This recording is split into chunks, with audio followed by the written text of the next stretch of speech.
कहानी में हमें एक ऐसी लड़की को दिखाया जाता है जो कि अपनी लाइफ में काफी अकेली रहती है और इसलिए उसे किसी इंसान से नहीं बल्कि एक भेड़िए से प्यार हो जाता है और एक भेड़िए के लिए उसका यह प्यार किस हद तक जाने वाला है। चलिए जानते हैं मूवी की स्टोरी से। कहानी की स्टार्टिंग में हमें एक अन्या नाम की लड़की को दिखाया जाता है जो कि अपने ऑफिस जा रही होती है। दरअसल अन्या एक IT कंपनी में जॉब करती है और अपने ऑफिस जाने के लिए वो एक शॉर्टकट का इस्तेमाल करती है जिससे उसे एक जंगल से होकर गुजरना पड़ता है। अब अन्या अपने ऑफिस पहुंच जाती है और काम करना चालू कर देती है, लेकिन तभी उसका बॉस जिसका नाम बोरिस है वो उसे अपने केबिन में बुलाने लगता है। दरअसल बोरिस उसको पसंद करता है और इसलिए वो उसको किसी न किसी बहाने से अपने केबिन में बुलाता रहता है। लेकिन अन्या काफी सीधी सादी लड़की है, इसलिए वो बोरिस की इन बातों को समझ नहीं पाती है। अन्या के ऑफिस में और भी बहुत सारे लोग काम करते हैं, लेकिन वो किसी से भी ज्यादा बात नहीं करती है। अगले दिन अन्या जब अपने ऑफिस आ रही होती है तभी उसकी नजर एक भेड़िए के ऊपर जाती है जो कि उसी को देख रहा होता है। अन्या भी उसको देख लेती है और वो यह देखकर काफी हैरान होती है क्योंकि वो भेड़िया उसको इस तरह से देख रहा होता है जैसे कि वह उसको जानता है। लेकिन इससे पहले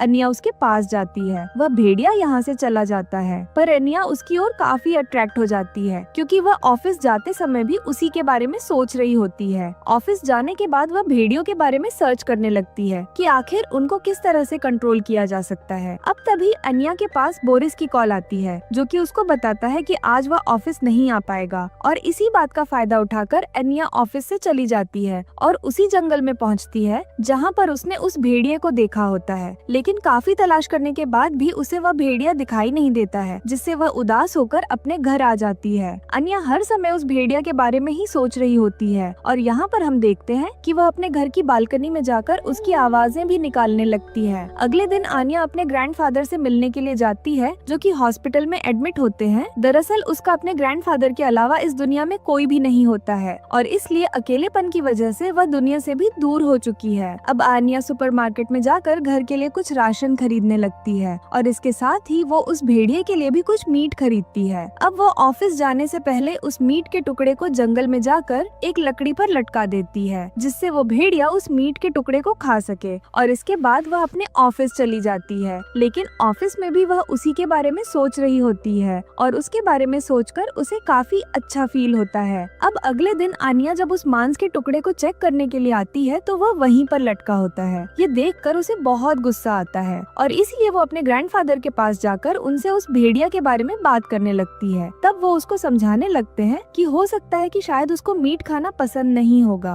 अब अन्या ऑफिस पहुंचकर फिर से भेड़ियों के बारे में सर्च करने लगती है, लेकिन तभी उसका बॉस बोरिस उसके पास आकर उसे अपने साथ चलने के लिए कहता है और वो उसको एक ऐसी जगह पर लेकर जाता है जहाँ पर पुराने कपड़ों के टुकड़े किए जाते हैं। थोड़ी देर के बाद बोरिस वापस आ जाता है और ये दोनों ही बोरिस की कार से ऑफिस आने लगते हैं। रास्ते में बोरिस अन्या से अपने साथ लंच पर चलने के लिए कहता है, लेकिन वह उससे मना कर देती है, जिस पर बोरिस को बहुत गुस्सा आता है। इसलिए वह कार से उतर जाता है और वह अन्या से कहता है कि तुम इस कार को लेकर घर चली जाओ। आगे सीन में हम देखते हैं कि अन्या 2 रैबिट लेकर उनको उसी जंगल में छोड़ देती है जहाँ पर वह भेड़िया रहता है। अब घर आकर अन्या अपने दादा की उस बुक को पढ़ने लगती है जिसमें भेड़ियों को पकड़ने का तरीका लिखा होता है और बुक पढ़कर उसे समझ आ जाता है कि भेड़ियों को पकड़ने के लिए कपड़ों के टुकड़ों का इस्तेमाल किया जाता है जिससे वह किसी एक डायरेक्शन में भागने लगते हैं और इसलिए उनको आसानी से पकड़ा जा सकता है। अन्या अपने घर के सभी पुराने कपड़ों को बहुत सारे पॉलीथीन बैग में इकट्ठा कर लेती है और उनको लेकर उसी फैक्ट्री में जाती है जहाँ पर कपड़ों के टुकड़े किए जाते हैं। लेकिन वो इन कपड़ों को अपने बॉस की गाड़ी से लेकर आई होती है, इसलिए बोरिस जब उसे अपनी गाड़ी के बारे में पूछता है तब वो उसे झूठ बोलती है कि गाड़ी में कुछ खराबी आ चुकी है जिससे मैंने उसे सर्विस सेंटर में भेज रखा है। बोरिस उसे पसंद करता है, इसलिए वो उसकी बातों पर भी यकीन कर लेता है। अगले दिन अन्या को एक खरगोश मरा हुआ मिलता है जिसे देखकर वह समझ जाती है कि जरूर इसे उस भेड़िया ने ही खाया होगा। यह देखकर वह बहुत खुश होती है। अब वो कुछ लड़कियों की हेल्प लेकर रस्सियों पर उन कपड़ों के टुकड़ों को बांधने लगती है और उन लड़कियों को पैसे देकर उनसे कल मिलने के लिए कहती है। अब रात को सोते समय अनिया के पास हॉस्पिटल से कॉल आती है, जिसमें उसे बताया जाता है कि उसके ग्रैंडफादर की तबीयत बहुत खराब है। यह सुनकर एनिया अपने ग्रैंडफादर से मिलने के लिए हॉस्पिटल पहुंच जाती है। यहाँ पर उसकी नजर कुछ बेहोशी की दवाइयों पर जाती है, इसलिए वो उन दवाइयों को अपने पास रख लेती है, क्योंकि इनका इस्तेमाल वो उस भेड़ियों को पकड़ने में करने वाली है। अनिया उन लड़कियों को अपने बॉस की कार से लेकर उस जंगल में पहुंच जाती है और ये सभी लड़कियां रस्सियों पर बंधे कपड़ों को झाड़ियों से बांधने लगती हैं। रस्सी से बंधे कपड़ों को झाड़ियों से बांधने के बाद अनिया उन लड़कियों के साथ उस भेड़िए को ढूंढने लगती है, लेकिन जैसे ही वो भेड़िया उनके सामने आता है, जितनी भी लड़कियां थी वो सभी डरकर यहाँ से भागने लगती हैं। पर अनिया उस भेड़िया से नहीं डरती है। वह बेहोशी का इंजेक्शन उसकी ओर फेंकती है, जिससे वो भेड़िया बेहोश हो जाता है और इसके बाद वो उसको खींचकर अपनी गाड़ी तक लेकर आती है और अकेले ही वो उसको उठाकर गाड़ी के अंदर रखती है। लेकिन जब वो उसके सर पर प्यार से अपना हाथ से सहलाने लगती है, तब वह थोड़ा होश में आ जाता है और उसके हाथ पर काट लेता है। अब वो उसको लेकर अपने घर के अंदर आ जाती है और उसे एक रूम के अंदर बंद कर देती है। लेकिन वो इतनी ज्यादा थक चुकी थी कि वो उसी रूम के बाहर सो जाती है जहाँ पर उसने भेड़िए को बंद किया होता है। अगली सुबह वो उसके लिए रूम में खाना लेकर आती है, लेकिन वो उसको देखकर घुर्राने लगता है। पर अनिया ने कुछ स्पेशल कपड़े पहन रखे होते हैं, जिससे वो अपने आप को उससे प्रोटेक्ट कर सके।